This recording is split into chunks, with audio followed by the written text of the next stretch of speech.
Bukas na pala yung year-end celebration. Kaya naisipan ko magdala ng banana cake, pero naging banana bread yung itsura niya. At yung lasa niya ay parang pudding. At gumawa din ako ng donut. Paggawa niyan, ginamit ko lang yung Chinese latunda na banana at 2 kilong cake flour. Isinala ko na muna pala yung cake flour. At pagkatapos nilagyan ko ng sugar na brown and white. Kasi yung nakita ko sa video, brown and white yung kinilagay niya, kaya ginaya ko na lang. At nilagyan ko din pala ng baking powder. Syempre, nilagyan ko din ng itlog, egg. At pagkatapos ko imikos-mekos, ilagay ko sa tray para ito ay maluto na. At pagkatapos ko pala i-bake, habang nagbe-bake pala inisikaso ko naman yung pang donut. Habang nagluluto nga pala ako nito, dahil first time ko lang magluto ng ganito, hindi ko alam kung talagang mapa-perfect ko o baka sumablay. At masayang yung mga ingredients. Kasi tinantansya ko lang kung paano ito gawin. At pinagpatuloy ko na lang kahit di ko alam kung ano ba ang kalalabasan nito, kung ito ba ay magiging reject o ito ba ay magiging okay. Sige lang. At gumawa din ako ng donut na walang hulmahan.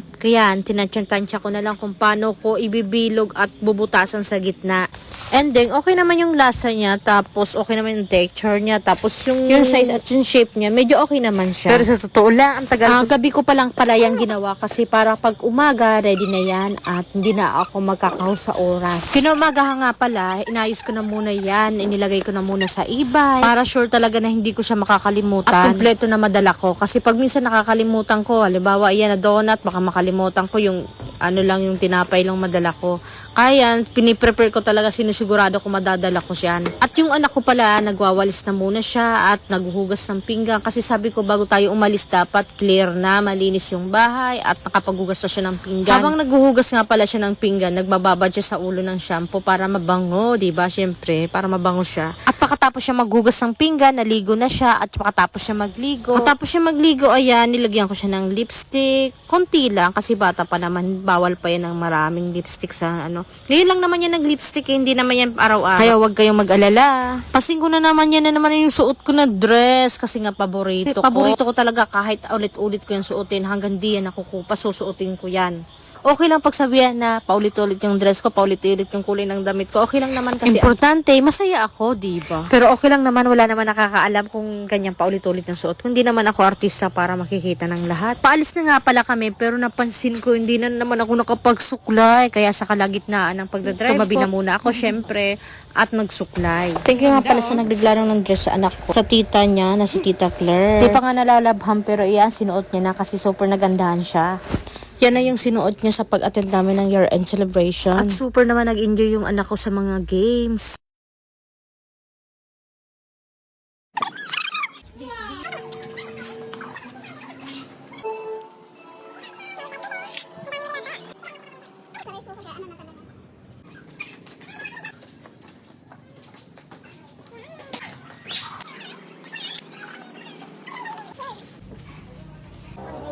Tapos, magayon. Ay, wow! Ang sarap eh!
Sa Rapol nakakuha pala ako ng spaghetti na lulutuin. Kaya ayan, agad ko naman niluto siya. Nagbili na lang ako ng mga pangsahog.